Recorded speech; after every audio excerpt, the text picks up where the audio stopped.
Price lord. Christ media YouTube ചാനലിലൂടെ ദൈവത്തിന്റെ വചനം ശ്രവിക്കുന്ന എല്ലാ പ്രിയപ്പെട്ടവർക്കും വീണ്ടും വരുന്നവനായ യേശുക്രിസ്തു നാമത്തിലുള്ള സ്നേഹത്തെയും വന്ദനത്തെയും ഒരു പ്രാവശ്യം കൂടെ അറിയിക്കുന്നു. ഇന്നത്തെ ചിന്തിച്ച് ആധാരമായി എടുത്തിരിക്കുന്ന വേദഭാഗം ആവർത്തന പുസ്തകം 33 അധ്യായം അതിന്റെ 27 വാക്ക് ഇങ്ങനെ പറയുകയാണ്: പുരാതനായ ദൈവം നിന്റെ സങ്കേതം, കീഴെ ശാശ്വത ഭുജങ്ങളുണ്ട്.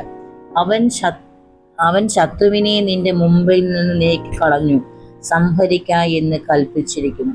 ഇവിടെ നമുക്ക് ഈ ആവർത്തന പുസ്തകത്തിൽ നാം വായിക്കുകയാണെങ്കിൽ ഇവിടെ ദൈവത്തെക്കുറിച്ച് ആഴമായി പുരാതനായ ദൈവം എന്റെ ഭൂമി ഉണ്ടാകുന്നതിന് മുമ്പേ ഉള്ള ദൈവം മനുഷ്യനാൽ നിർമ്മിക്കപ്പെട്ടതല്ല.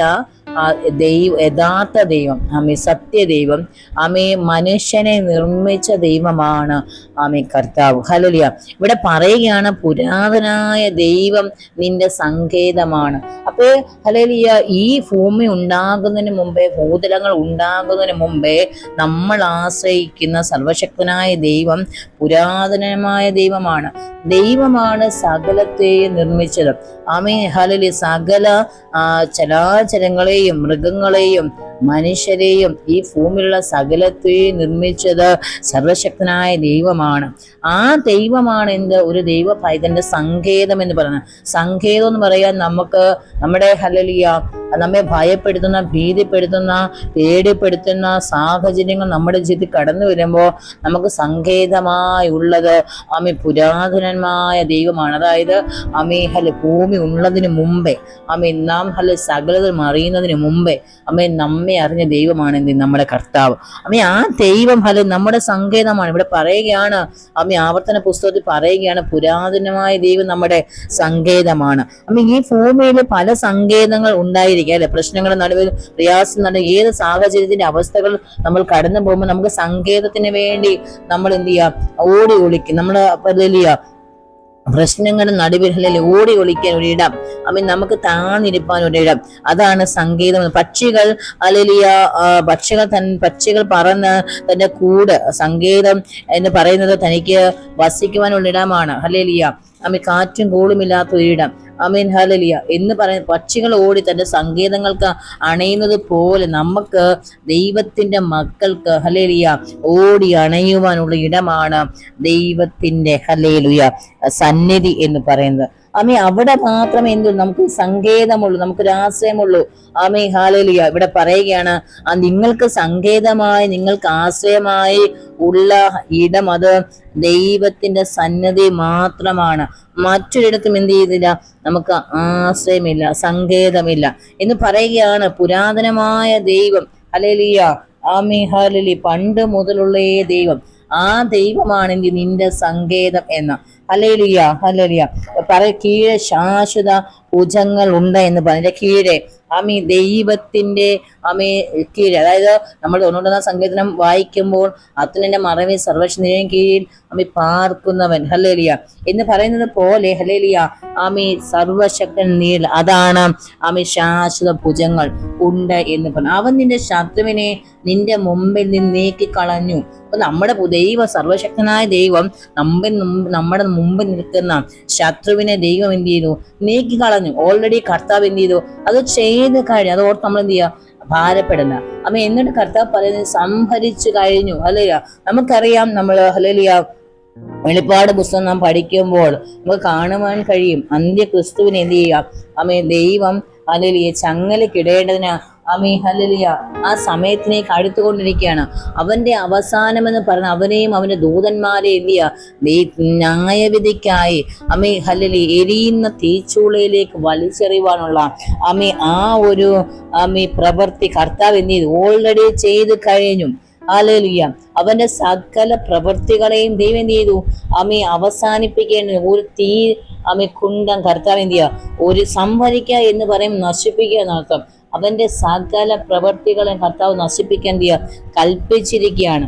ഹല്ലേലൂയ. നമുക്ക് ഇവിടെ എന്നിട്ട് പറഞ്ഞു, നീക്കി നിങ്ങളുടെ മുമ്പിൽ നിന്ന് നീക്കി കളഞ്ഞിരിക്കുന്നു. ശത്രുവിനെ നിങ്ങളുടെ മുമ്പിൽ നിന്ന് നീക്കി നിങ്ങളിപ്പൊ കാണുന്നത് ഒരു ശത്രുവിനെ അല്ല, അല്ലെ, അവനെ ഓൾറെഡി കർത്താവ് നീക്കി കളഞ്ഞു എന്നാണ്. എന്നിട്ട് സംഹരിക്ക എന്ന് കൽപ്പിച്ചിരിക്കുന്നു. ഹല്ലേലൂയ.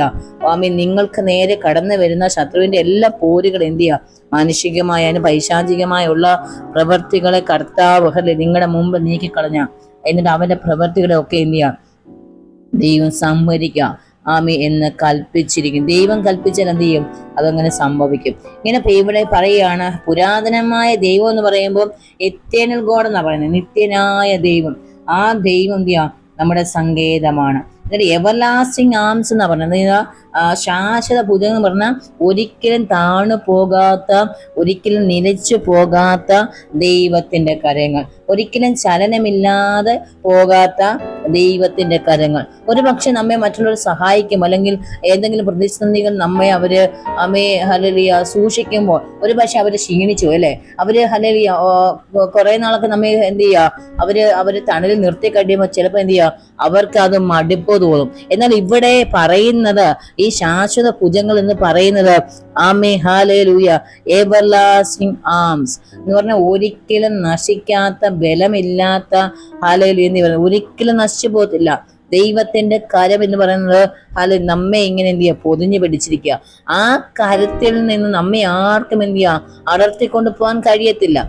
അത് മാത്രമല്ല, നമ്മളൊന്ന് നമ്മുടെ പ്രശ്നങ്ങളിൽ നമ്മൾ പട്ടു പോകുമ്പോൾ, അല്ലെങ്കിൽ വീണ് പോകുമ്പോൾ, നമ്മൾ ഏതെങ്കിലും പ്രശ്നസങ്കീർണമായ അവസ്ഥയിൽ നാം കടന്നു പോകുമ്പോൾ ആ കരം നമ്മെ വലിച്ചെടുക്കുക. അതുകൊണ്ടാണ് നമ്മൾക്ക് ദൈവത്തിൽ വായിക്കുമ്പോൾ പെരുവെള്ളത്തിൽ അവൻ എന്നെ വലിച്ചെടുത്തു ദാവീദ് പറയുന്നത്. ദാവീദൻ ചെയ്ത് പ്രശ്നസങ്കീർണമായ അവസ്ഥയിൽ കടന്നു വന്നപ്പോഴും ഹല്ലേലൂയ ദൈവം അതിനൊക്കെയും ദൈവം എന്ത് ചെയ്യുക, വലിച്ചെടുത്തു. ആവർത്തന പുസ്തകം ഇസ്രായേൽ ജനത്തിന് ദൈവം കൊടുക്കുന്ന വാക്ക്, ഓരോ വ്യക്തികളെ വിളിച്ച് ദൈവം ഹല്ലേലൂയ ഇവിടെ അനുഗ്രഹിക്കുന്ന ഒരു വിഷയമാണ് നമുക്കിവിടെ കാണുവാൻ കഴിയും. 33 അധ്യായം നോക്കുമ്പോൾ ഇസ്രായേൽ അതായത് യാക്കോബ് തന്റെ പുത്രന്മാരെ അനുഗ്രഹിക്കുന്ന ഓരോ വേദഭാഗമാണ് നമ്മളിവിടെ കാണുവാൻ കഴിയുന്നു. മോശ ഗോത്രങ്ങളെ അനുഗ്രഹിക്കുന്നതായിട്ടാണ് നമുക്കിവിടെ. ഓരോ 12 ഗോത്രങ്ങളുണ്ട്, അതിൽ ഓരോ ഗോത്രങ്ങളെ എന്ത് ചെയ്യാ, മോശയെ അനുഗ്രഹിക്കുന്നു. ആ അനുഗ്രഹത്തിന്റെ ഒരു പാട്ടാണ് നാം എന്ത് ചെയ്യുക, ഹല്ലേലൂയ ഇസ്രായേലിന്റെ മുകളിൽ പറയുകയാണ്, യെരൂശലേമിന്റെ ദൈവത്തെ പോലെ ഒരു ദൈവമില്ല. അവൻ നിന്റെ സഹായത്തിനായി അവൻ ആകാശത്തിലൂടെ തന്റെ മഹിമയിൽ മേഘാരൂഢനായി വരുന്നു. നോക്ക്, യേശുവിന്റെ ദൈവത്തെ പോലെ, ഇസ്രായേലിന്റെ ദൈവത്തെ പോലെ ഒരുത്തനുമില്ല. നിന്റെ സഹായത്തിനായി അവൻ ആകാശത്തിൽ കൂടി തന്റെ ജനത്തെ വിടുവിക്കേണ്ടതിന് ഹല്ലേലൂയ ആകാശത്തിൽ കൂടി തന്റെ മഹിമയിൽ മേഘാരൂഢനായി വരുന്ന ഒരു കർത്താവ്. ആ ദൈവമാണ് പുരാതനമായ ദൈവം. നോക്കുക, ഹല്ലേലൂയ. ചില ആൾക്കാർ ചോദിക്കുന്നുണ്ട്, നിങ്ങൾക്ക് ദൈവം നൂലെ കെട്ടി ഇറക്കി തരുമോന്ന്. കർത്താവ് പറയാം, നിനക്ക് വേണ്ടി ചിലപ്പോൾ എന്ത് ചെയ്യാം, ദൈവം ആകാശം കീറിയും നന്മകളെ നിനക്ക് നൽകും. ഹല്ലേലൂയ. ദൈവം എന്ത് ചെയ്യുമെന്ന് നമുക്ക് ആർക്കും പറയാൻ, തന്റെ പ്രവൃത്തിക്ക്, തന്റെ ജനത്തിനു വേണ്ടി, തന്നിൽ ആശ്രയിക്കുന്നവർക്ക് വേണ്ടി ദൈവം എന്തും ചെയ്യും. അതാണ് കർത്താവിന്റെ സ്വഭാവം. ആ ദൈവം പുരാതനമായ ദൈവമാണ്. ദൈവത്തിന്റെ പുരാതനായ ദൈവം എന്ത് ചെയ്യും, നമുക്ക് വേണ്ടി പ്രവർത്തിക്കും. ഹല്ലേലൂയ. പറയുകയാണ് പുരാതനായ ദൈവത്തെക്കുറിച്ച്, നമുക്ക് ആശ്രയമായ ഒരു ദൈവത്തെക്കുറിച്ച്, നമ്മുടെ സങ്കേതമായ ഒരു ദൈവത്തെക്കുറിച്ച്, നമ്മുടെ ജീവിതത്തിൽ ഹല്ലേലൂയ കൊടുങ്കാറ്റ് പോലെ നമ്മുടെ ജീവിതത്തിൽ ഹല്ലേലൂയ പ്രതികൂലങ്ങൾ ആഞ്ഞടിക്കുമ്പോൾ കർത്താവിന്റെ എളിയവൻ ഒരു ദുർഗമാണ്. ദരിദ്രൻ അവന്റെ കഷ്ടത്തിലൊരു കോട്ടയാണ്. കൊടുങ്കാറ്റൊരു ശരണമാണ്, ഉഷ്ണത്തിലൊരു തടലാണ്. ദൈവത്തെ ആശ്രയിക്കുന്ന ഒരു ദൈവ പൈതലിനാണ്. ദൈവം എപ്രകാരം ദുർഗമാണ്, വഴിയാണെന്നാണ് പറയുന്നത്. ഒരു തണലാണെന്നാ പറയുന്നത്. ഹല്ലേലൂയ. തനിക്ക് ആശ്രയിക്കാൻ ഒരു ശരണമായ ഒരു ദൈവമാണ്. ഹല്ലേലൂയ. അതുകൊണ്ട് പറയുകയാണ് ഹല്ലേലൂയ പുരാതനമായ നമ്മുടെ ദൈവത്തെക്കുറിച്ച്, സർവശക്തനായ ദൈവത്തെക്കുറിച്ച്, ആദിയിലുള്ള ദൈവത്തെക്കുറിച്ച്. യോഹന്നാൻ പറയുന്നു, ആദിയിൽ വചനമുണ്ട്, വചനം ദൈവത്തോടുകൂടെ, വചനം ദൈവം ആദിയിൽ ഭൂമിയുടെ ഉൽപ്പത്തിയിൽ. ഹല്ലേലൂയ. ആ ദൈവമാണ് എന്ത് ചെയ്യുന്നത്, ഹല്ലേലൂയ നമ്മെ പുലർത്തുന്നത്. നമ്മുടെ ആവശ്യങ്ങൾ നടത്തി തന്ന ആ ദൈവമാണ്. ആ ദൈവത്തെ ആശ്രയിക്കുന്നവർ എന്ത് ചെയ്യത്തില്ല, ഒരു നാളും കുലുങ്ങി പോകത്തില്ല, ഒരു നാളും എന്ത് ചെയ്യുക, ആമീൻ ഹല്ലേലൂയ തളർന്നു പോകത്തില്ല. ആമീൻ കർത്താവിനെ പോലെ നിങ്ങൾക്ക് ആശ്വാസം ആശ്രയം നൽകുന്ന വേറൊരാളില്ല. അവൻ ദൈവത്തിൽ ആശ്രയിക്കുന്നവർക്ക് വേണ്ടി അവൻ എന്ത് ചെയ്യുക? ആമീൻ ഹല്ലേലൂയ പ്രവർത്തിക്കുന്നവനാ. ദൈവമാണ് മാത്രമാണ് എന്ത് ചെയ്യുക? നിങ്ങളെ ആശ്രയം. ആമീൻ നമ്മൾ ആരെ ആശ്രയിച്ചാലും, നമ്മൾ ഈ ഭൂമിയിലുള്ള എന്തിനെ ആശ്രയിച്ചാലും ദൈവത്തെ നമ്മൾ ആശ്രയിക്കുന്ന പോലെ ആകത്തില്ല മറ്റൊന്ന്. അതുകൊണ്ട് ഇന്ന് ഈ തിരുവചനം കേൾക്കുന്ന പ്രിയപ്പെട്ടവർ, നിങ്ങൾ ഒരുപക്ഷെ രോഗികളായിരിക്കാം, അല്ലെങ്കിൽ നിങ്ങൾ മറ്റെന്തെങ്കിലും വിഷയങ്ങൾ, കുഞ്ഞുങ്ങളുടെ വിഷയങ്ങളോർത്ത്, അല്ലെങ്കിൽ നിങ്ങൾ ജോലി സ്ഥലത്ത് പ്രശ്നങ്ങളോർത്ത്, കുടുംബജീവിതം ഏതാണെങ്കിൽ നിങ്ങൾ ദൈവത്തിലൊന്ന് ആശ്രയിക്കാൻ കഴിയുമോ? കാരണം ദൈവം നമ്മെ ഒരു നാൾ ഉപേക്ഷിച്ച് കളയത്തില്ല. ഹല്ലേലൂയ. നിങ്ങളെ പ്രശ്നങ്ങളിൽ നിന്ന് നിങ്ങളുടെ ഏതാണെങ്കിലും ആമീൻ ഹല്ലേലൂയ ദൈവം തന്നെ ആശ്രയിക്കുന്നവർക്ക് വേണ്ടി പ്രവർത്തിക്കുന്ന കർത്താവാണ്. ആമീൻ നിങ്ങളുടെ ഹല്ലേലൂയ ആശ്രയം ദൈവത്തിലായിരുന്നാൽ ആമീൻ എന്ത് ചെയ്യുക? ദൈവം നിങ്ങളെ എന്ത് ചെയ്യുക? സഹായിക്കും. ആമീൻ നാം ദൈവത്തിൽ പൂർണ്ണമായി ആശ്രയിക്കുന്നവനെയാണ് അവൻ ദൈവം എന്ത് ചെയ്യുക?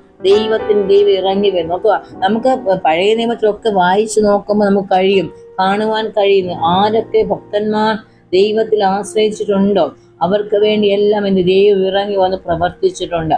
ഹല്ലേലൂയ. ദാനിയേലിനെ സിംഹത്തിന്റെ കുഴിയിൽ നിന്ന് ദൈവം വിടുവിച്ചു. ശദ്രക്കിനെയും മേശക്കിനെയും അബീദ്നേഗോവിനെയും എന്ത് ചെയ്തു? തീച്ചൂളെ ദൈവം വിടുവിച്ചു. ദൈവത്തിന് വേണ്ടി കാത്തിരിക്കുന്നവർ എന്ത് ചെയ്യുക? അവന്റെ രക്ഷയെ കാണും. നമ്മുടെ കർത്താവ് ഹല്ലേലൂയ പുരാതനായ ദൈവമാണ്. ദൈവത്തിന്റെ ദൈവത്തിന്റെ കരം എന്തുവാ? ശാശ്വതമായ നിത്യമായ കരമാണ്. ആ കരത്തിൽ ആശ്രയിക്കുകയും ആ കരത്തിൽ മുറുകെ പിടിക്കുന്നവരെയും ദൈവം എന്ത് ചെയ്യുക? വെറുതെ അയക്കത്തില്ല. അവരുടെ പ്രശ്നങ്ങൾക്ക് ദൈവം പരിഹാരം കാണാതിരിക്കത്തില്ല. നിങ്ങളുടെ പ്രശ്നങ്ങൾക്ക്, പ്രതികൂലങ്ങൾക്ക്, നിങ്ങളുടെ ഏത് അവസ്ഥകൾക്കും പരിഹാരം നിങ്ങൾക്ക് കാണണമെങ്കിൽ സർവശക്തനായ ഹല്ലേലൂയ ഉള്ള ദൈവത്തെ, മനുഷ്യ ദൈവത്തെ അല്ല, ദൈവത്താൽ നിർമ്മിക്കപ്പെട്ട മനുഷ്യനാമം നാം സൃഷ്ടിയല്ല സൃഷ്ടാവിനെ ആരാധിക്കണം. അങ്ങനെ നിങ്ങൾ ആരാധിക്കുമ്പോൾ ഹല്ലേലൂയ അവന്റെ നന്മകൾ ഹല്ലേലൂയ കർത്താവിന്റെ അത്ഭുതങ്ങൾ നിങ്ങൾ കാണുവാനിടയാകും. ഈ വചനങ്ങൾ ആ ദൈവം നമ്മെ ഒന്ന് സഹായിക്കട്ടെ. ആമേൻ.